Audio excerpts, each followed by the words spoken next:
It's Saturday morning, the day before a race day in Tremblant. I'm going to show you what I do today in order to prep and make sure I'm ready for the big day tomorrow. I got up at about 6:15 this morning. As most people will tell you, the night before a Ironman is most important for you to get sleep, so I got a good about 8.5 to 9 hours sleep last night. I had some breakfast this morning. Standard breakfast is a bagel with almond butter and honey, and I'm now on my way to pick up Lisa from the airport in Montreal because she's come for the weekend to watch me race, and brought some Gatorade with me, as I'll be drinking some Gatorade throughout today just to make sure I'm well hydrated but not overly hydrated, that I'm flushing important minerals and salt out of my body. Here's a little song I wrote. You might want to sing it note for note. Don't worry, be happy. So just finished the pre-race trek for my bike. A couple of things that I like to go over. I check first for brake rubs. Sometimes when you're traveling somewhere, either your tires might not be in quite right, quite aligned properly, or brake can get bumped, and you don't want any brake rub on race day. I'll also switch to a race chain. So it's a chain I use just for racing. I take much better care of it than just my everyday chain. It's a chain that I wax. It saves you a little bit in driveline friction. Besides that, just anything that can be common problems with your bike. So Cervelo P4 is known for seat post slipping, so I'll make sure that my seat post is clamped properly. I'll make sure that my gears are shifting well, and that I've got everything that I need for race morning on my bike. The last thing I'll do to get my bike ready for race day is mark the bars.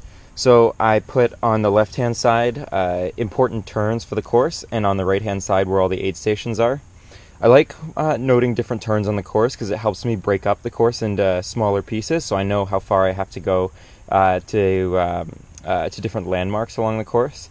And then I find having the aid stations is really great, especially if I miss something at an aid station, or if I'm getting low at Gatorade, I know how long I have to go until I'm at the next station. Just finished lunch, had some pasta.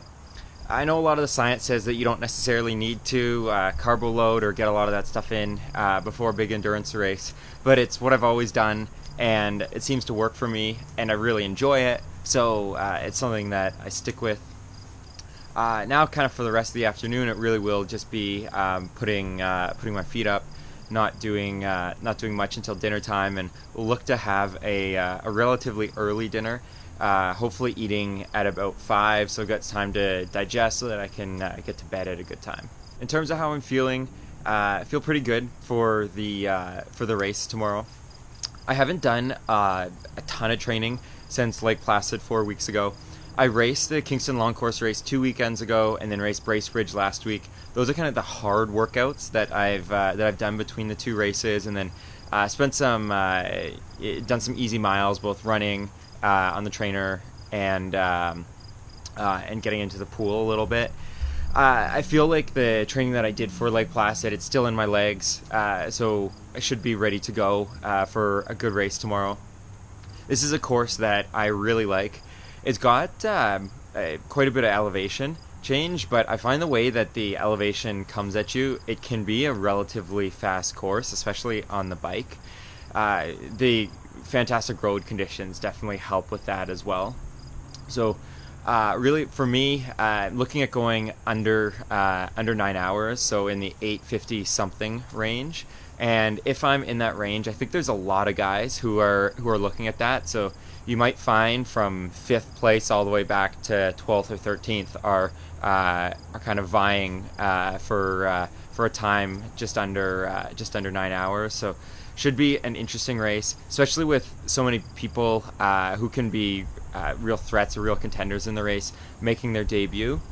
So it's going to be all new territory for them, especially the latter half of the run. So for me, it's going to be really important to focus on what I know that I can do. I've This is going to be, I think, my 5th Ironman now, so I have a pretty good idea of what I am or am not capable of, and just sticking to that plan, because a lot can happen in the final 10 kilometers of an Ironman. Bike's racked and ready to go. As you can see behind me, most of the other pros have chosen not to rack their bike, but since I'm going to be staying off site, it's just a lot easier if I rack it today, as opposed to trying to somehow get here this morning and then get the car back to the shuttle. I was looking at like it's going to be a little bit wet overnight, so I'll just cover up some of the electronics and then put the bike to bed. Just finished dinner, which was another big plate of pasta with homemade sauce made by Valerie at my homestay. That was really good.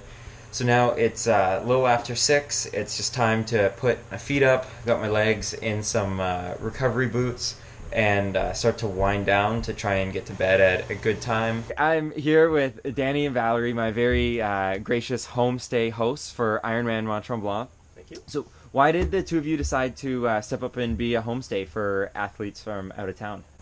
When one of our friends asked us, well, why you don't receive people, younger people or athletes from all around the world, we say, okay, that will be a nice, a good idea. Yeah, and, a nice opportunity to see, and receive some tips and experience for other athletes, because we're beginner athletes. Exactly. So it's just fun to exchange some idea with them and see how their life is.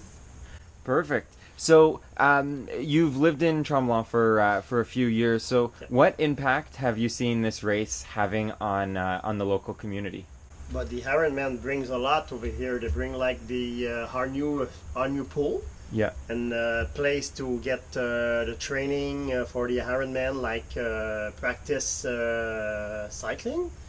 Yeah. And running. They're running, and we see the most impact. I think it's for the kids also, because they want to be more active. Yeah. And the parents also, because here when you go to the old village or just in the village here in Saint-Javite, you see that people are biking, running or cycling.